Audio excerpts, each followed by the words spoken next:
Les gars, aujourd'hui on va se concentrer sur les whales, on va analyser ce que font les plus grandes whales du Bitcoin en ce moment. Je vais vous révéler tout ceci, et non seulement on va parler de la plus grande whale du Bitcoin, mais je vais aussi vous parler des whales pour Ethereum, et les gars, vous croirez vraiment pas tout ce que j'ai découvert. Donc bienvenue à tous, je m'appelle Maxime et je vous apporte chaque jour des nouvelles vidéos en français sur les crypto-monnaies en vous apprenant comment vous faire de l'argent sur ce marché.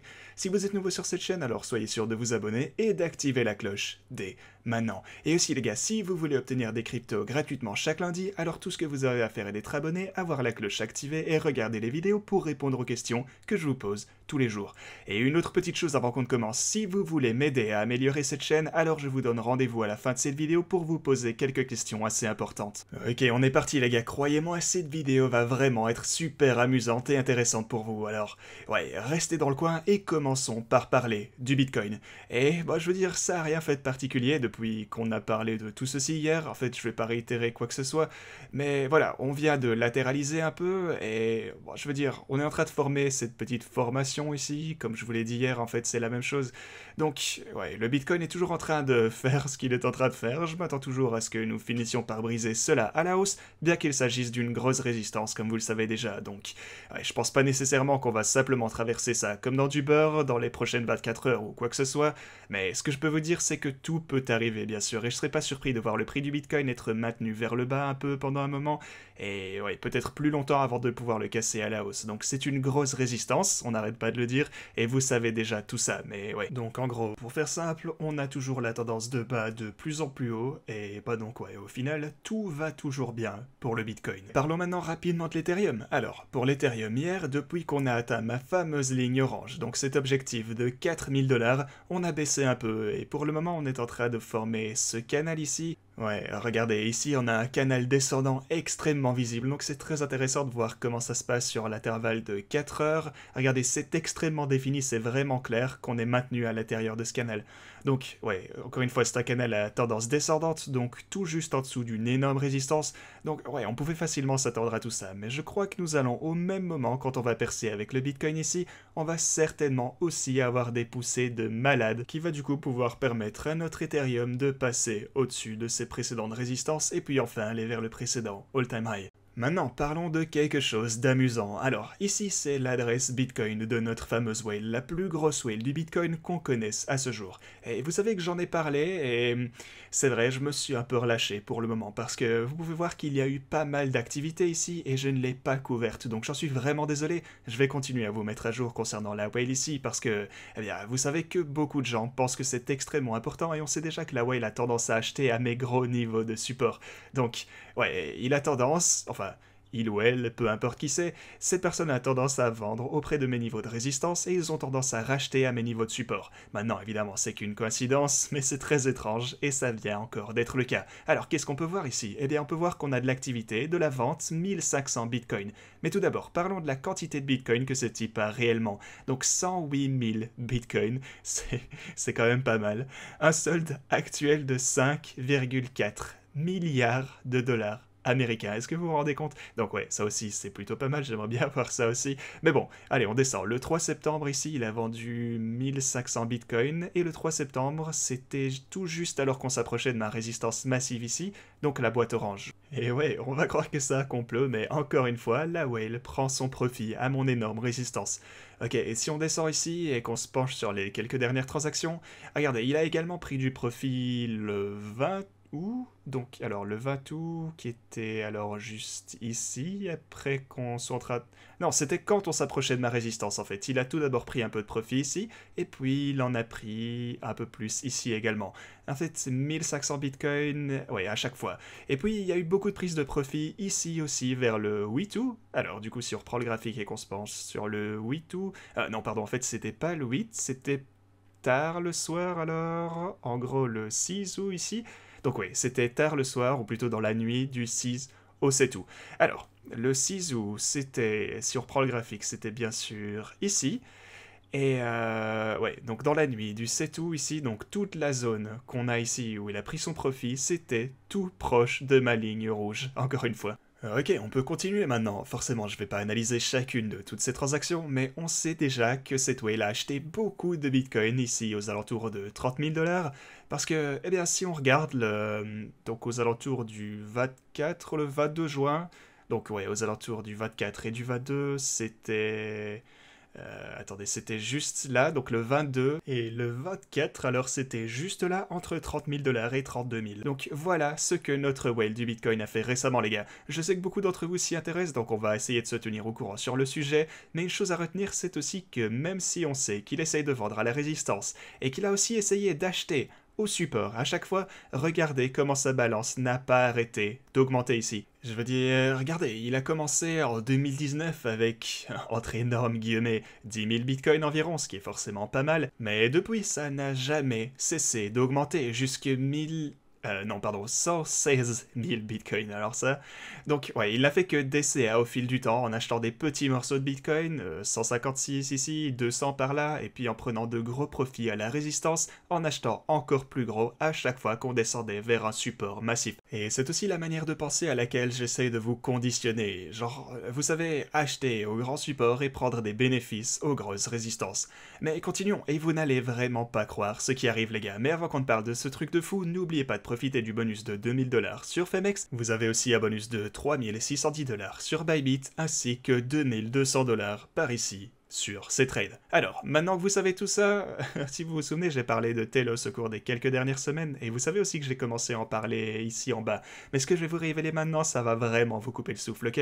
Alors, Telos n'a fait qu'augmenter, et même depuis hier, ça a également beaucoup augmenté. Et on s'est demandé qui était là pour acheter tous ces jetons Telos, parce que cette appréciation de prix n'a vraiment pas été des moindres. Je veux dire, regardez ces prix, cette poussée massive qu'on vient de voir, on voulait savoir qui a réellement acheté cette énorme quantité de Telos.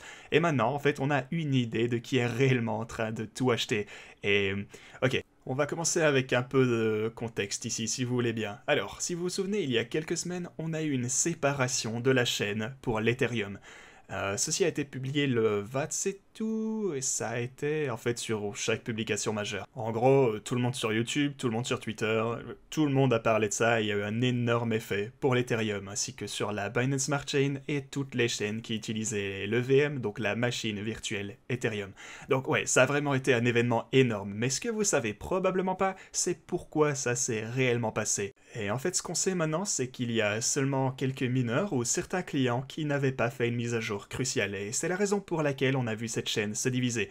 Il semblerait qu'il s'agisse d'un bug dans les anciennes versions de l'Ethereum Get client, et plus précisément la version 1.10.7, et qui a plutôt causé la scission. Et en fait, la raison, c'est parce que vous deviez mettre à jour le get client parce qu'une erreur fatale avait été découverte et que certaines personnes ne l'ont pas mise à jour à temps, et c'est ça qui a causé une division de la chaîne de l'Ethereum parce que vous aviez un énorme bug qu'il fallait absolument corriger. Et certains de ces clients ne l'ont pas corrigé à temps, et vous aviez donc essentiellement deux chaînes, et c'est ça qui a créé le problème. Mais ce que vous ne savez peut-être pas une fois encore, c'est que Telos a grandement aidé à découvrir cette erreur fatale. Ok, alors je vais lire tout ceci pour vous. Donc, la machine virtuelle Ethereum de Telos découvre une vulnérabilité de sécurité grave pour Ethereum. Alors, on descend ici. Donc, alors qu'il auditionnait les contrats intelligents de l'EVM pour Telos, Guido Vranken de Sentinel a découvert une vulnérabilité de sécurité dans le code original GoEthereum ou Get. C'est une découverte critique pour la DeFi et l'espace blockchain, et l'équipe EVM de Telos est reconnaissante d'avoir un groupe de programmeurs aussi talentueux, sécurisant notre propre EVM. Donc, ils auditionnaient l'EVM de Telos, et comme vous le savez, vous savez que j'ai de grands espoirs pour le projet Telos. Et ouais, donc pendant qu'ils faisaient l'audit, ils ont découvert ce bug fatal et essentiel. Donc tous les get clients ont dû être mis à jour, et cela a causé la division de la chaîne parce que certaines personnes n'ont pas fait la mise à jour à temps. Ok, alors continuons les gars, restez attentifs parce que je vais bientôt entrer dans des choses vraiment intéressantes, mais il faut d'abord que vous compreniez absolument le contexte. Donc, ce matin, Get a publié un hotfix appelé Hades Gamma, version 1.10.8. Au sein du rapport, ils ont ajouté que ceci avait été trouvé par Guido Vranken alors qu'il travaillait pour Sentinel lors d'une audition pour l'EVM du projet Telos. Donc ils savaient que la version correcte était la version 1.10.8, et tout ce qui avait été publié avant cette version, donc bien sûr à commencer par la version 1.10.7 et toutes celles qui étaient moins récentes, eh bien elles contenaient toujours une erreur fatale, donc elles devaient être impérativement mises à jour dans les plus brefs délais. Ok, continuons afin que vous puissiez voir toutes les nouvelles officielles ici également.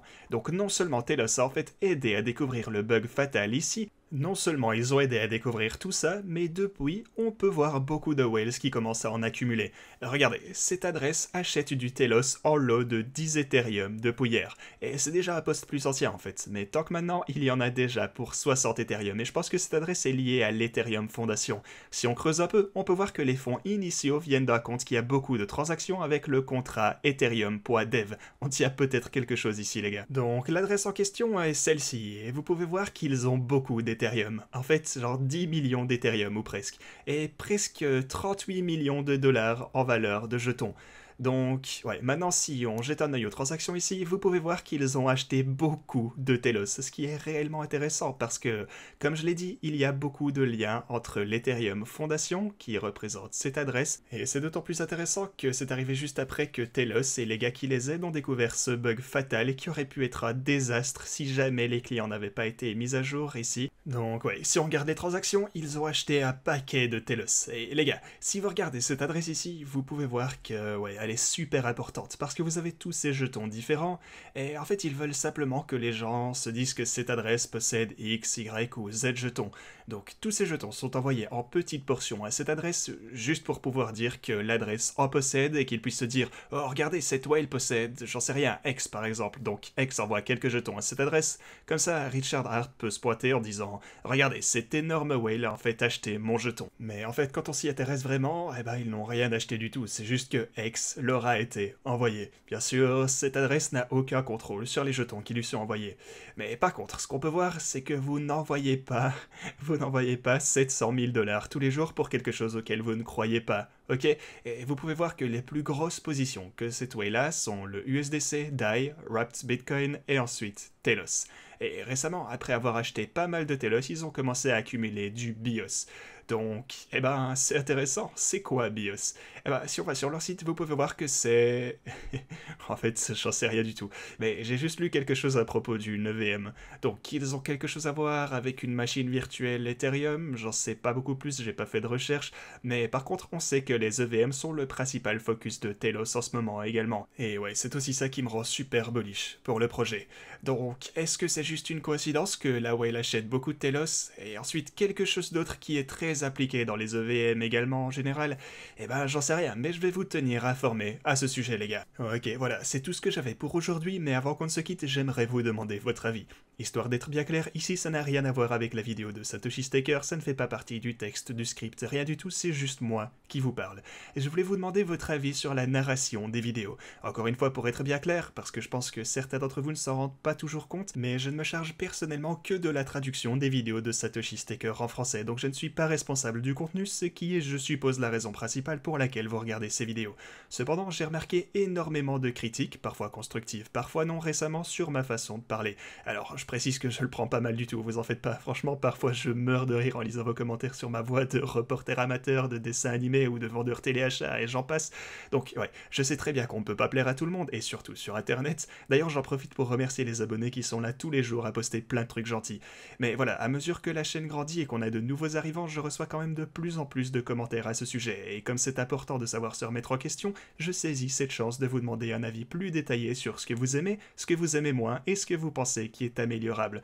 Vous aurez aussi remarqué que j'ai tenté de changer un peu le style dans cette vidéo en étant plus posé, c'est peut-être un peu moins naturel pour moi, mais voilà, dites-moi si ça vous convient mieux.